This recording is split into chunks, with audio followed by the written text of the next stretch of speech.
Fala pessoal, boa noite aí, bom dia, boa tarde.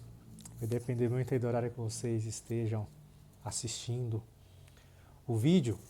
Hoje a gente vai dar continuidade à nossa websérie. Vamos falar um pouco hoje sobre projetos ecoeficientes. A gente dando a sequência na nossa websérie sobre projetos, resolvi falar um pouco sobre projetos ecoeficientes. Estou olhando um pouco para a lateral aqui porque o meu esboço está aqui na lateral, né? O meu notebook de apoio. Então, possivelmente eu vou ficar assim. Mas enfim, de fato entrando no assunto, não quero estender igual o último vídeo, é o que é um projeto ecoeficiente, né?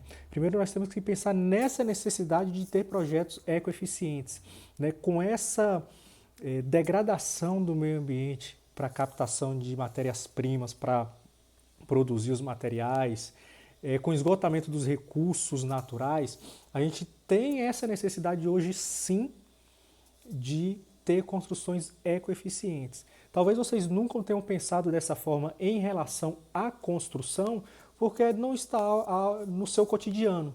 Então, vocês podem até não pensarem nisso, mas existem hoje muitos mecanismos de termos construções eficientes, que nos dão eficiência energética bem melhor do que as construções hoje. Eu só vou citar algo para vocês conseguirem entender de qual forma que a construção, a construção civil em si degrada o meio ambiente. Vou te dar um exemplo. O aço usado em construção. O aço ele é extraído através do minério de ferro. E o minério de ferro é encontrado na natureza. Vou dar um exemplo, janelas de alumínio. Logicamente, janelas de alumínio é produzidas de alumínio. O alumínio é um minério que é extraído na natureza. O cobre, onde tem o cobre em tubulações de água quente, hoje pouco utilizados, mas muito em fiações elétricas. Então, o cobre também é um material extraído na natureza. Um outro exemplo simples são os blocos cerâmicos. Os blocos cerâmicos, logicamente, são feitos de argila, e a argila, logicamente, também na natureza, é extraído da natureza. Então, a construção civil degrada muito, sim, a natureza. Nós precisamos pensar nessa eficiência para tentar reduzir ao máximo esse impacto que a construção gera, né, na natureza. Falei desses exemplos aí, por aí vai, são inúmeros, tá?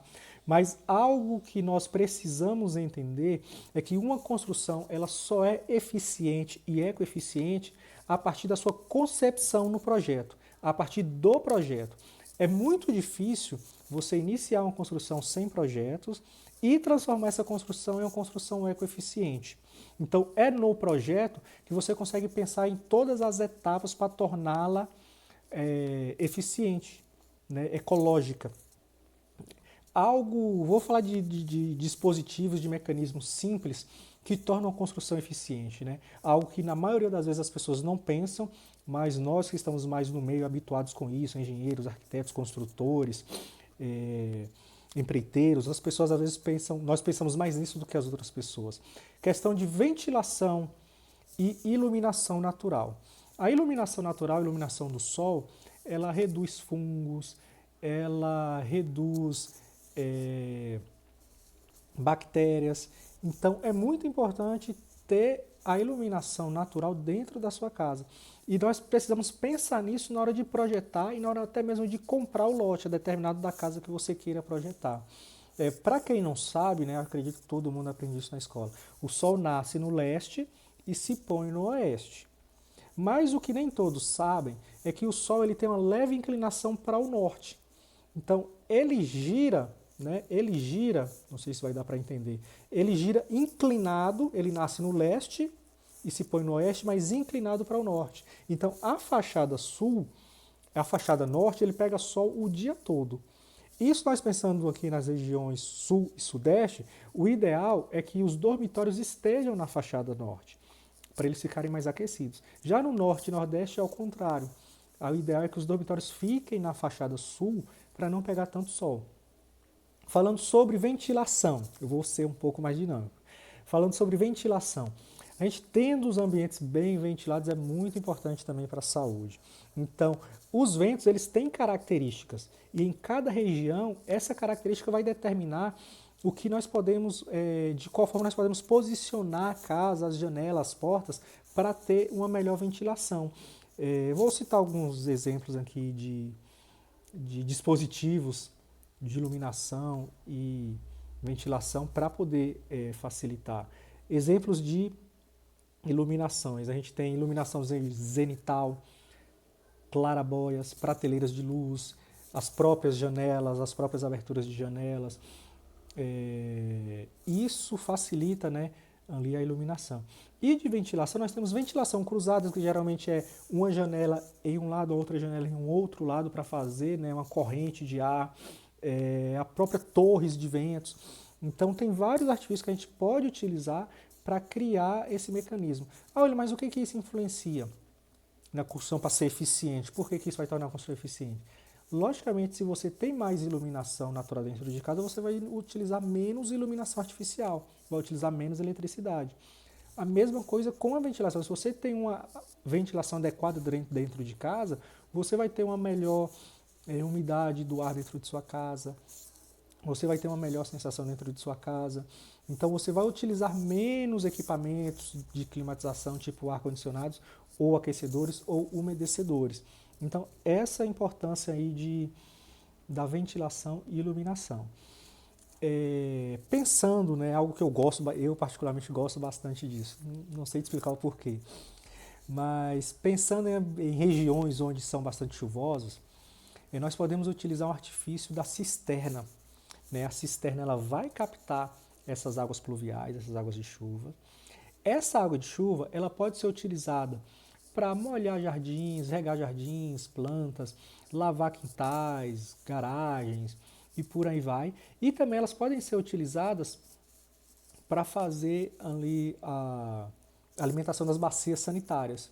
A gente faz a cisterna no fundo da casa ou em um ambiente adequado, coloca um motorzinho para lançar essa água para cima da casa em uma caixa d'água e essa caixa d'água vai alimentar essas bacias sanitárias. Gera uma grande economia de água isso, uma grande economia, mesmo em residências que tem uma, duas ou três pessoas. Eu particularmente gosto de lavar minha garagem. Tendo a cisterna você vai economizar essa água, tanto para o meio ambiente, né, isso é bom para o meio ambiente, quanto também na sua conta de água. Um outro artifício que a gente usa também, hoje é bastante assim, já está bem disseminado aí, são as placas fotovoltaicas, né, a chamada energia solar. Essas placas elas vão captar energia solar e ali dentro deles vão ter um conversor que vai transformar essa energia solar em energia elétrica. Ainda é um sistema um preço um pouquinho mais elevado, mas o custo-benefício é muito bom. Um sistema aí que você vai gastar talvez 15, 20 mil reais, você vai ter o retorno desse dinheiro aí em no máximo 4 anos. O que acontece? Você vai ter a sua economia na conta de luz, você vai pagar uma conta de luz mais baixa, e a energia que sobrar, a energia excedente, você consegue vender essa energia para a concessionária da sua cidade. Então você ganha das duas formas, né? Então é um sistema hoje bem legal, bem razoável, vale a pena considerar isso nos seus projetos. Um outro detalhe que eu não falei sobre as cisternas, em locais chuvosos vale a pena você fazer isso para utilizar para lavar quintais e utilizar ali para alimentar a bacia. Em locais, em regiões onde tem poucas chuvas, essa cisterna pode armazenar essa água, ser tratada ali com cloro, com sais, né? Depende muito de cada projeto, e ser utilizado, um exemplo, em chuveiros, em pias, em lavatórios, não para ingerir, mas se a água for tratada pode ser utilizada para isso. A gente sabe que em determinadas regiões das cidades, essas águas aí o pessoal utiliza até para beber, não é legal, mas a necessidade, né? Um outro sistema hoje que está sendo bem difundido, que eu quero assim falar um pouco breve, são sobre construções de casa de isopor, vulgo casa de isopor. Né? O nome correto são casas monolíticas, casas com painéis monolíticos de EPS. São casas que no lugar do bloco cerâmico ou de cimento vai o EPS e é feito ali um reboco, né, um emboço um pouquinho mais resistente com uma malha de aço para dar resistência a essa casa.